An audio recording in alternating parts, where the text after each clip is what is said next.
let my boyfriend's homeless best friend stay with us. Then I caught them cuddling on our couch. 24F. Never thought I'd be writing a post like this, but I'm really struggling and need some neutral opinions. I'm being told I'm heartless, controlling, and dramatic, and I honestly can't tell anymore if I've lost perspective. So here's what happened. I've been dating Chris, 26M, for 3 years. We've lived together for just over 1 year.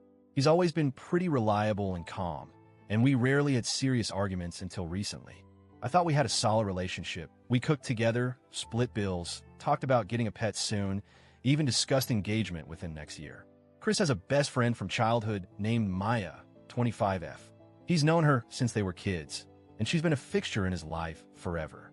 I met her a few times in the early stages of our relationship. She's bubbly, outgoing, and very touchy-feely. They have inside jokes. She's always texting him, and she does this thing where she touches his arm when she laughs. It made me uncomfortable, but I chalked it up to my own insecurities. I wanted to be the cool girlfriend who doesn't freak out over female friends. About a month ago, Maya's boyfriend broke up with her, and she was apparently left without a place to stay. Her lease was ending, and she was emotionally devastated. Chris asked if she could stay with us for a few days while she figured things out. I wasn't thrilled, but I agreed. It felt wrong to say no when she was clearly struggling. That was 4 weeks ago. She moved in like it was her new home. She took over our living room, started cooking meals, sometimes without asking, and wore Chris's clothes like it was nothing.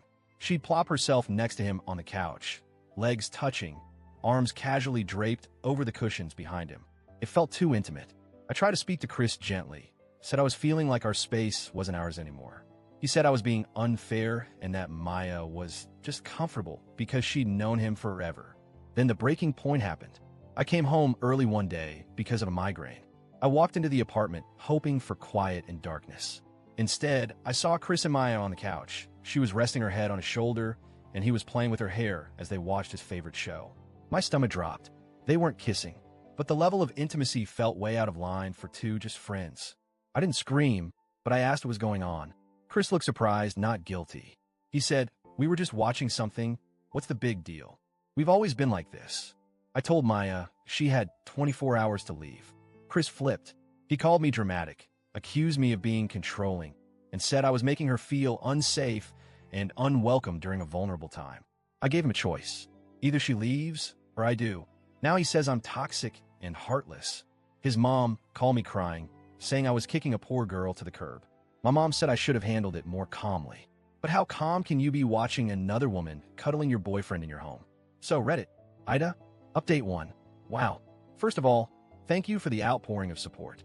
I didn't expect the post to blow up, but I've read every single comment, message, and private DM. Some were really tough to read. Others helped me see things more clearly than I have in weeks. A lot of you pointed out that I've been minimizing my own feelings and ignoring my instincts in order to be the cool girlfriend. You're absolutely right. I've been swallowing my discomfort for so long that I genuinely forgot what my boundaries were. After reading the comments, I decided to have a more direct conversation with Chris. I asked him, if the roles were reversed, if I had a male best friend staying with us who cuddled with me on the couch, and I played with his hair, would you be okay with that? He looked genuinely thrown. He was silent for a few seconds before saying, no, but that's different. I've known Maya since I was a kid. I asked what makes it different. He said, because I've never had feelings for her. She's like family. You don't cuddle your friends because you might fall for them. I don't see her that way. That response was so telling. It wasn't about how I felt. It was about how he framed it in his head. And if it wasn't romantic for him, then it apparently didn't matter how it made me feel. I told him I wasn't okay living in a relationship where my feelings were consistently dismissed. I told him this was bigger than just one incident. It was a pattern of him putting Maya's comfort above mine. We're currently sleeping in separate rooms. He says he needs space to think. I told him he can take all the space he wants, but if he doesn't come to the table with a real plan to rebuild trust, this is done. Update 2. So, Chris made his choice. After a few days of avoidance, he came to me and said, I've thought about it, and I don't think I can change my friendship with Maya just to make you feel better. It wouldn't be fair to her. That was it. No apology. No acknowledgement of my feelings. I asked him if that meant he was choosing Maya over me. He said, I'm choosing to stay loyal to a friendship that's always been there for me. If you can't accept that, then maybe we want different things. That told me everything I needed to know. I told him I was done, that I loved him, but I loved myself more. And I can't be in a relationship where my emotional needs are constantly invalidated. He moved out 2 days ago. Maya picked him up in her car. I stayed inside and didn't say goodbye. His mom sent me a long message saying she's disappointed in me and that she thought I was stronger than this. I didn't respond. My friends, the real ones, brought wine, helped me pack his stuff, and reminded me that I am not crazy for wanting exclusivity in my relationship. Update 3. It's been a month since Chris moved out. I've officially signed a new lease on a cute one-bedroom apartment in a different part of the city. It's smaller, but it's mine. I've rearranged all the furniture, lit every candle I own, and finally feel like I can breathe again. I've started therapy. Thank you to everyone who suggested it. And one of the first things my therapist said was, "You've been performing emotional labor for 2 people. Let's get some of that energy back for yourself." She's right. As for Chris and Maya, well, according to a mutual acquaintance, Chris's cousin, who is still friendly with me, they've soft-launched their relationship on Instagram. A picture of the 2 of them at a coffee shop with the caption, "Through it all." So yeah, I guess that's that. Do I feel sad? A little. But mostly, I feel relieved.